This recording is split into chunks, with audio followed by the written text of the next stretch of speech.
Oke, bismillahirrahmanirrahim. Assalamualaikum warahmatullahi wabarakatuh. Perkenalkan kami dari kelompok satu, yaitu anggotanya ada Rangga Dwi Caniago, kemudian ada Muhammad Razak Noval, dan yang terakhir ada saya sendiri, Farumida Mudafar. Di sini kami akan menjelaskan mengenai hands-on dari data cleaning. Jadi pada praktikum kali ini kita memiliki tiga jenis yang akan kita lakukan. Oke, next.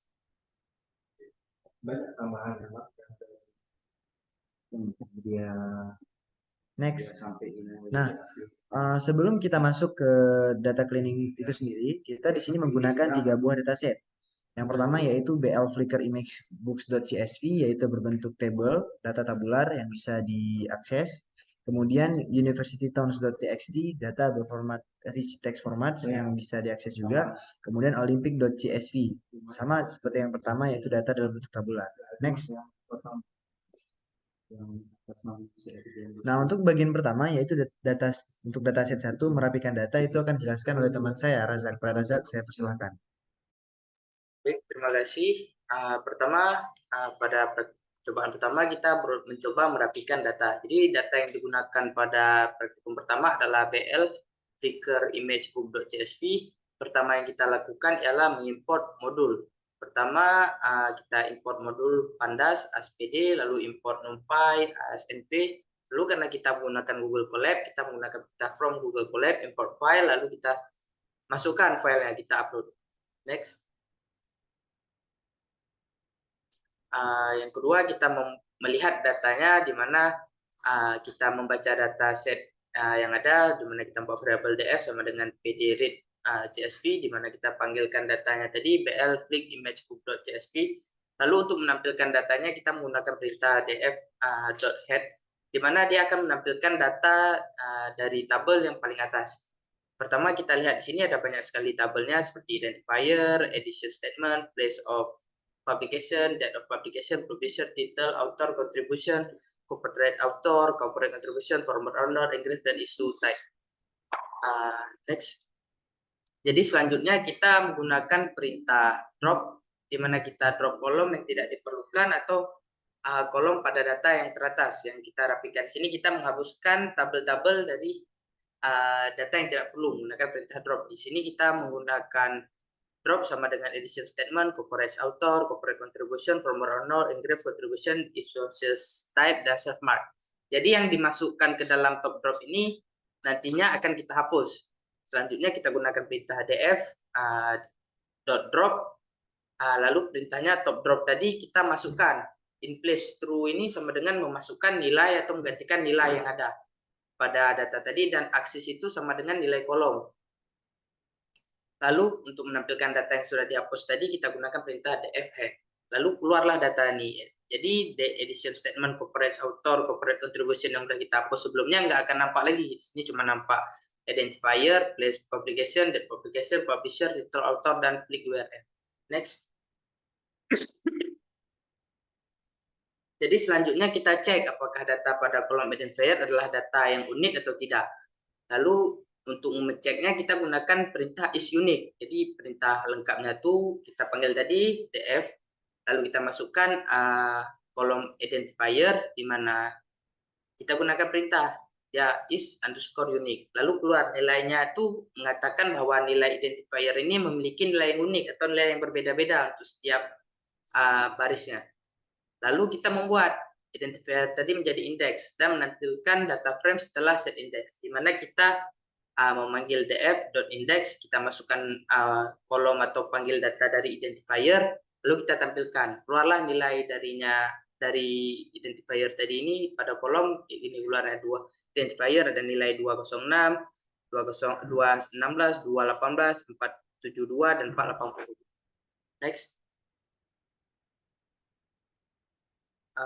Habis itu kita memanggil salah satu data yang telah dirapikan menggunakan indeks. Jadi kita contohnya kita ambil nilai dari location baris ke-26, di mana df log 26 itu dapat nilainya identifiernya itu 77.554, place of publication-nya London, publisher-nya date of publish-nya itu tahun 1848, titelnya apa, autornya siapa, lalu URL-nya apa. Lalu selanjutnya kita panggil data tadi set index identifier, kita gantikan nilainya dengan nilai dari set index tadi. Lalu kita lihat nilai tadi itu ada berapa biji nilainya. Jadi untuk DF date type ini valuecon nilainya itu berapa?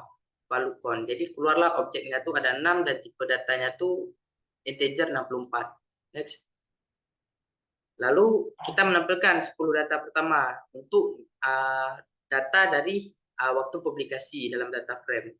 Untuk datanya tuh identifier 1905 ke atas. Jadi caranya tuh kita tekan df log 1905 untuk tahun 1905 ke atas, lalu kita lihat pada kolom date of publication. Habis itu kita panggil 10 nilai teratas saja.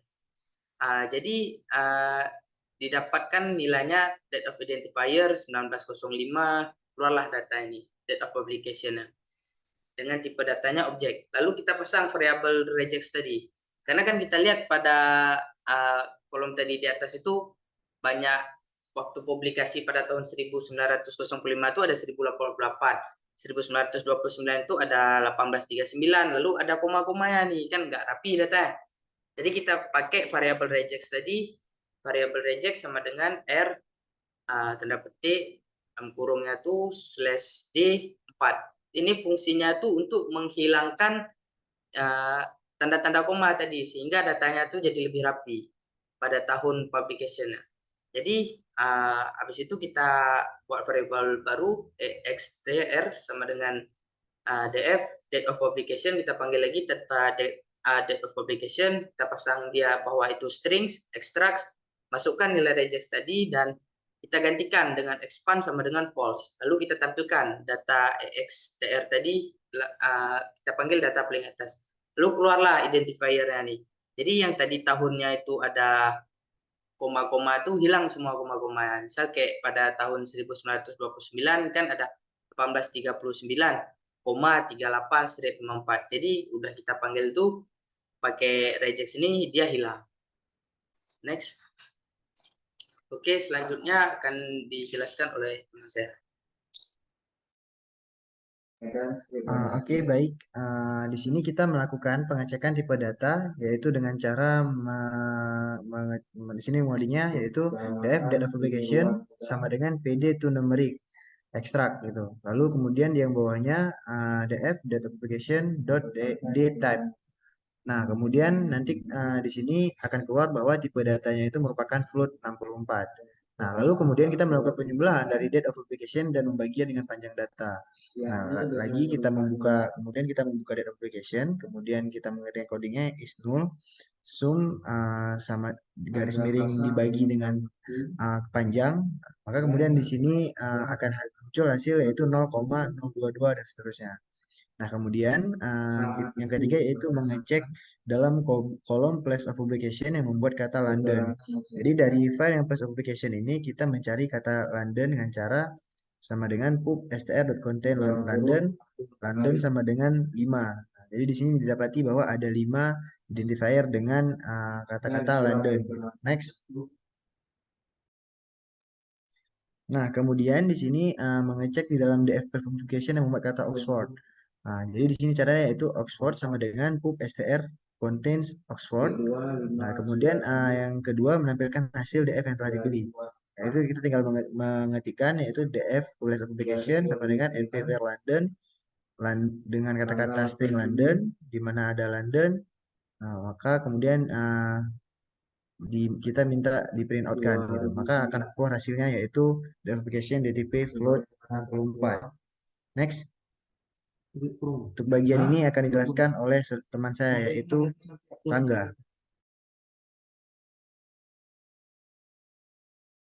Baiklah, untuk bagian ini pertama-tama kita akan mengimport modul yang dibutuhkan. Ini ada modul Pandas dan NumPy. Setelah itu seperti sebelumnya menggunakan Google Colab, kita import file. Nanti caranya itu dengan mendeclare file upload. Nah, setelah untuk dataset ini kita menggunakan universitytowns.txt. Selanjutnya pada baris kode selanjutnya itu kita mengambil data universitas berdasarkan indeksnya, lalu memanggilnya. Nah, pada kasus ini yang dipanggil itu adalah University of Wyoming yang ada di Laramie. Kemudian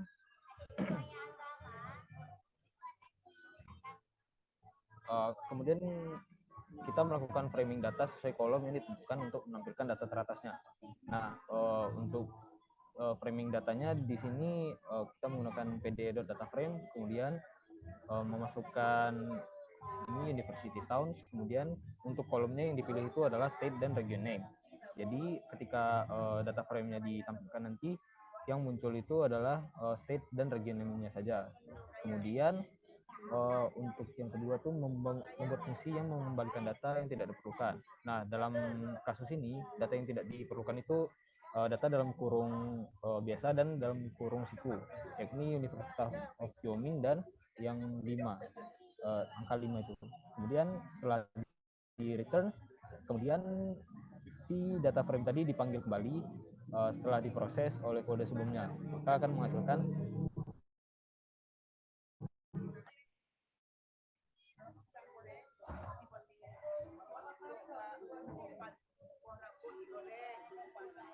yang ketiga, dataset ketiga itu kita mengganti nama dari key di setiap di dalam table.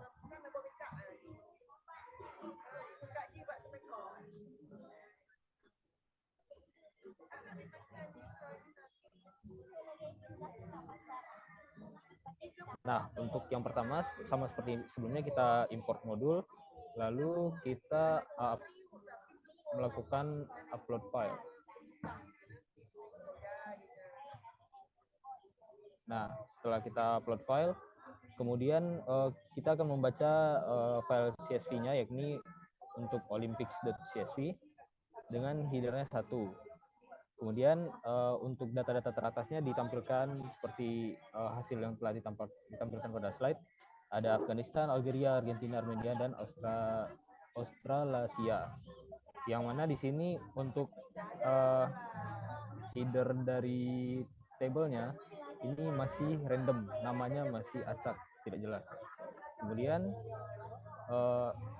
selanjutnya kita mengatur nama kolom secara berurutan dengan menggantinya satu persatu. Seperti yang bisa kita lihat pada baris pertama kodenya, di sini kita buat variabel new names, kemudian ia memuat data mana saja yang perlu diganti pada table. Nah, di sini kita mengganti nama unnamed menjadi county, kemudian summer menjadi summer olympics, satu menjadi gold, dan seterusnya untuk perolehan medali yang diterima oleh setiap negara pada olimpiade.